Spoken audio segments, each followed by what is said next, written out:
Hello lovely YouTube family, what's up? Welcome back to Game Surge. So guys, in today's video we are going to discuss Call of Duty Black Ops Cold War weapon tier list. Are you guys excited? So let's get started. So keep up with me till the end, comment right below this video, subscribe if you still haven't turned the post notification for more videos.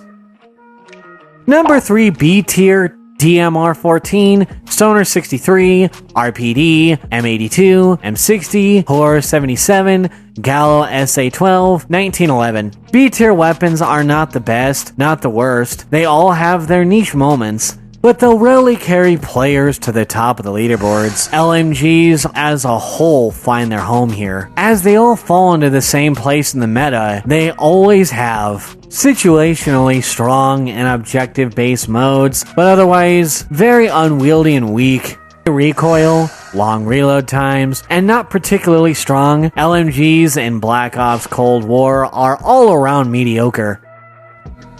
Dipping into the non-burst fire tactical rifles, the DMR 14 also finds itself in the B tier for its middling stats and damage output. It's not horrible, and could definitely complement several ARSs, SMGs, using Lawbreaker, but it's not the ideal solo weapon, even though the aforementioned snipers, Pendleton, Tundra, technically have slower rate of fire. The increased damage makes them far better for ranged gunfights. The same can also be said for the third sniper, the M82. Even with a high rate of fire and similar damage output, the abysmal ADS time and recoil compared to other snipers just makes it far worse. Lastly, the shotguns and one specific handgun finds themselves in this tier as well. Overall, with shotguns now returning as a secondary weapon in Black Ops Cold War, they've been significantly toned down as a result. In very tight close quarters, the shotgun rightfully shine in their own ways. The Howler 77 is extremely strong for calculated assaults, whereas the Gallo SA 12 can shred with its high rate of fire. However, even the slightest range can significantly hamper the shotgun's capability. The 1911 slightly edges out of C tier because it's surprisingly strong compared to other handguns. Its comparatively high damage output, quick reload speed, and various other attachments can make it far superior than other handguns. Number 2, C tier. QBZ-83, Diamatti Magnum, RPG-7, Sigma-6, M79. Barely usable, but not the absolute worst. C-tier weapons will at least serve a purpose in Black Ops Cold War's multiplayer matches. This tier is reserved for the launchers in Black Ops Cold War, which just do their job relatively fine. The Sigma-6 is fine for airborne score streaks, and the RPG-7 and M79 are fine for grounded ordnance, but don't expect to be impressed by their damage output. This is especially true for the M79, which has horrible damage radius for a grenade launcher. In terms of regular firearms, the last AR and several sidearms find their place here as well.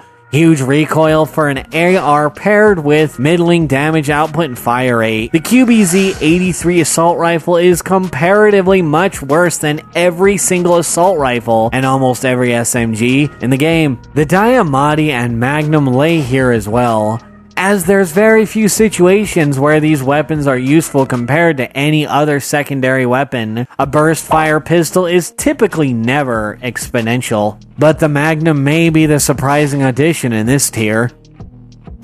Number 1, D tier, KSP-45, Type 63 combat knife. Even favoritism aside, these weapons are questionable choices, especially for anyone who wants to have fun playing Black Ops Cold War. That sounds extreme, but to be honest, the guns in D tier are basically untouched in current meta. The KSP-45 is a burst fire SMG, which already should be a solid indication of the usefulness of the weapon.